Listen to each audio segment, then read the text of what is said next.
in Niger State, Nigeria, sits along the banks of the Niger.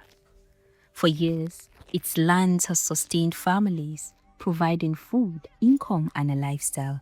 But in recent years, the lands has changed due to the change in the global climate. Floods have become more frequent and more destructive. In 2025 alone, Mokwa experienced 2 flood events which, according to NEMA, killed 159 people and left 213 injured, while 1,590 people were displaced and 1,428 remained in damaged homes, with 88 farmlands submerged. Yet, amid these challenges, farmers in Mokwa are adapting, drawing on indigenous language, local experience, and observation. They are finding ways to farm with uncertainty and build resilience in the face of a changing climate. For more than 4 decades, Salihu Aliyu Mokwa had witnessed seasons of abundance, but nothing has tested farmers like him more than the floods that have repeatedly submerged farms and reduced harvests. For him, adaptation is no longer a choice, it is a necessity. Despite the losses, Salihu continues to rely on traditional adoption and storage methods to protect what remains. Sunambe Salihu Sumamokwa ma ya enu nugbani nana daga muci ya shibani gorgodo ma yen gicina ye de latio na yije boso ko bana nga ye fion nga ye gyo nga ma ye borolo yi karande gideji to so ko mo go kan ko la jaraban no kubeyin la ye jininku muke da yo biya lati ku gaba daya energy zone wuja kaba eyi gaba daya unku da ya ba chunchi muye jan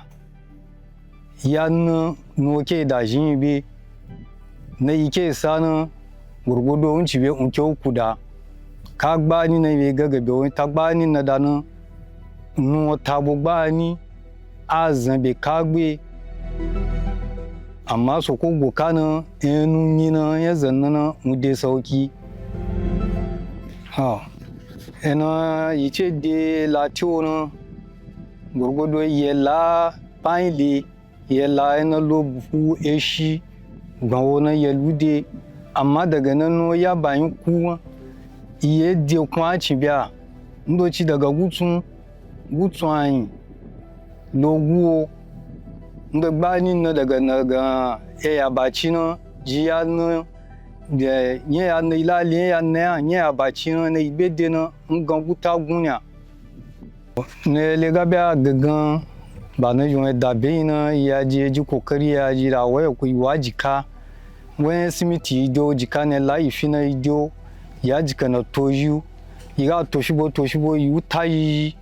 ye ko ba no da na ti no magabia gagan mo ke won lati dan jika unchi gaba daya wa jika na kube mu ce gba un filatio gaba daya ne ke zona wan kuda to da ba unchi ne ji pata na ba sa won goja e bo no sa shi mo la gagan sa shi mo won do kwa endo ye so ngi chi ne jiga nu lati na iga kudami ye da wakata ko iche lutaji kimbo iguta pe simiti tio icha ko ngi chinna pe tubo to ka ba ko ga be ba ko so fi won le no ga be ma ju ade sauki ta ko ga sabo mu ja ce so fi won e bona before yiki ko la ngi chi pe bwana ya ji waleda ya ji atapi tikata ko na jobezo iga tape wice tangi cin na ke boganci ni kendo me so na uzuri na ye be die de so kan luci na wa go laji ba ko ce loki ma jun bi an wale da ce panu bi agadan engicho ta na ta takura na waga be fon waga be ga wa launa abele wa shijiko na ma shijiko na sa sho abele le wa je efu maga de fa ni dole sai waga ke uke o chuje yi wacho lan tui wacho san e bona nga wala de kuru e fuje lugi shawara na mi aye nunu chi na beza na gon a cha na waga cha nu eze gado no wuya gogodo na waga jo na mu ci ga wa sao na yella yawe waga be ska sala chichi na ga zan wo pa na ga mawo mana nga wa sao wale ga na ga mawo na gurgudo na eju ta kendo ga tuju na so ko go uba amma nga gagan wa be ta zuwa maga gigo. For over 10 years, Jummai cultivated groundnuts on her farm, but after floods washed away her fields and drastically reduced her harvests, she was forced to reconsider what she planted. Today, she is turning to crops she believes can better withstand the challenges posed by changing climate.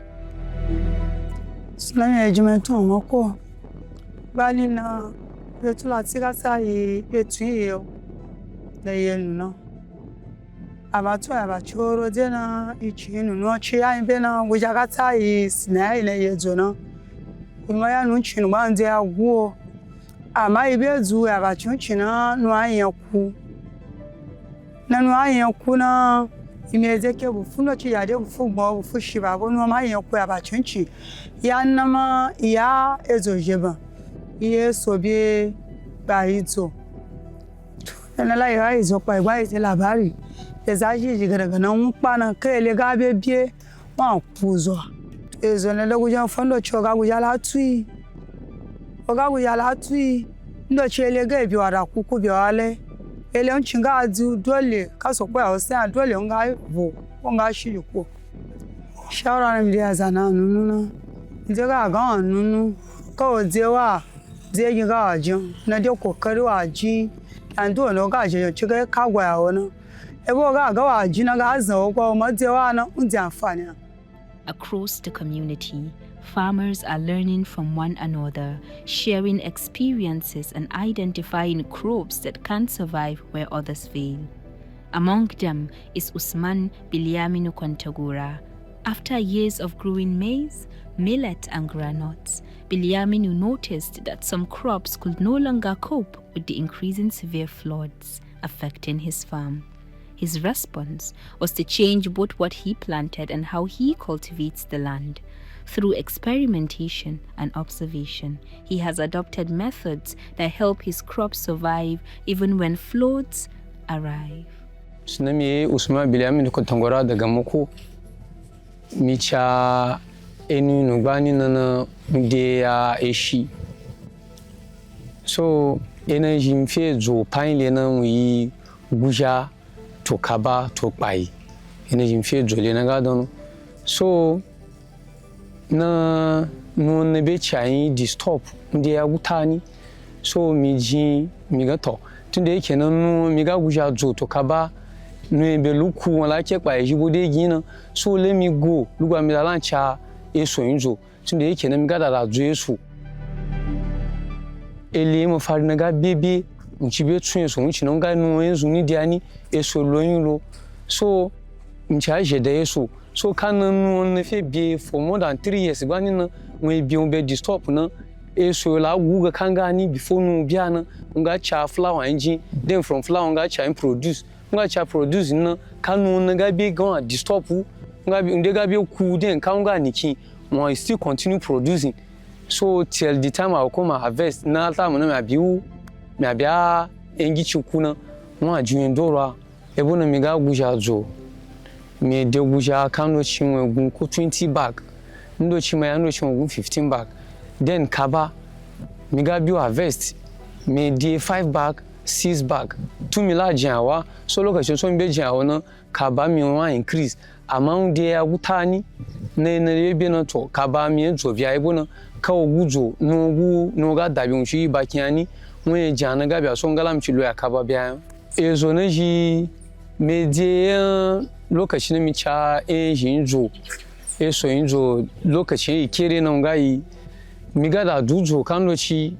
so yin so zongi yubi kugi ko konkwani ja ga da ko kuma zongi abiyan kugi so kai le ga be duna ele abe tuna na fe tu gan mo produce tian ma nya not no gan en so zongi yu kugi method na fe use le na ena fe use le na me ga say o e we gwa fe so that is this more than 15 years one no e we gwa gan fe so ibe discover ga ewe gwan ele ga bi ele cha dokun evire nga du cha dokun won luwe shewe so engi cha be de won ade ba produce wan gian so mi che ga kai luga ilan je ban ili la da un tractor so un tractor ga iye so kanu ga bi we di kuzwa nga kude yunda la kasansashi nga la da so nga kasansashi ya jibo so engi chi ga produce wan gian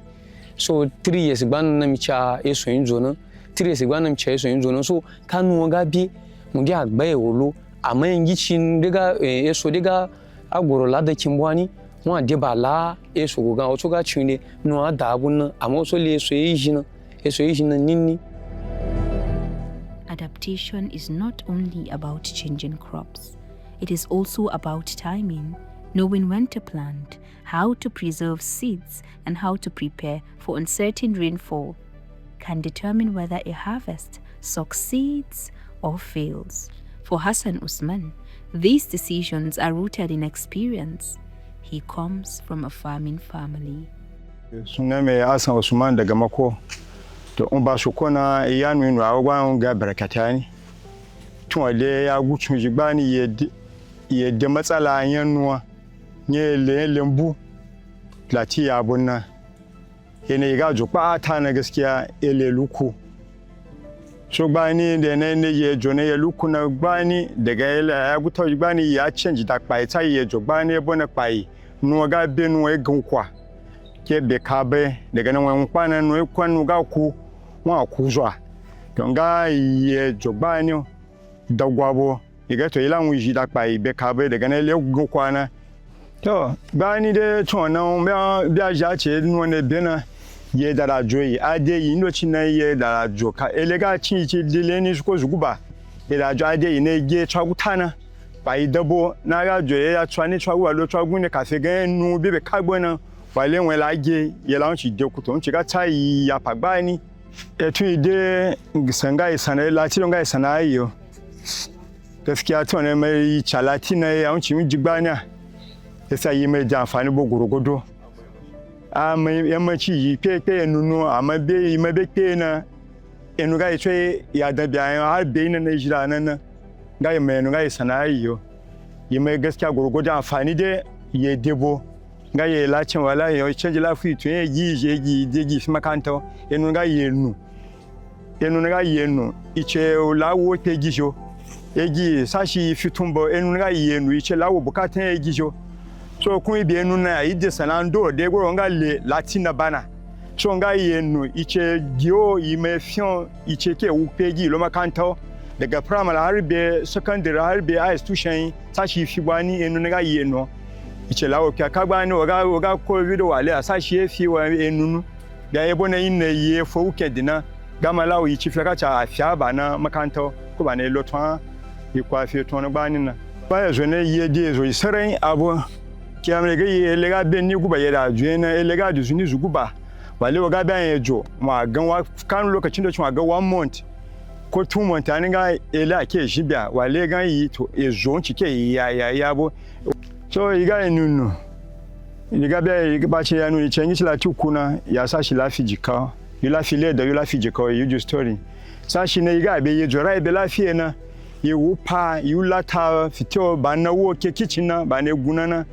yulata bago so de zo ne wa kuno gulata fitio bana na wudana wa ke mangara parana ko mazingi wala wa oju mtachi wale kai tuga be e tuada ko ma ke zo na oga de babo ko ke puntona ire puntona ban na ko yunci ji ko dukun ya faji ogula fi wale ga kamin doro no ga be sa ga wajuna wale won de fete ba ejoba wa won wala fi alafi wo chorojo fanile nya ejo na yeso fi kitchen bona ebo egwa kanye efu na luna ko kwankwani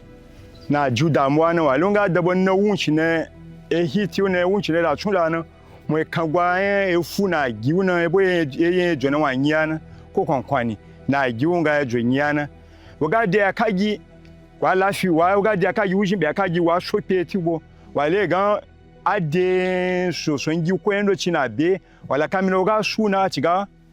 wala waga be ka waga be luna fa ade na juna. As climate impacts intensify, indigenous knowledge and local innovation will remain essential tools for safeguarding food systems and strengthening resilience.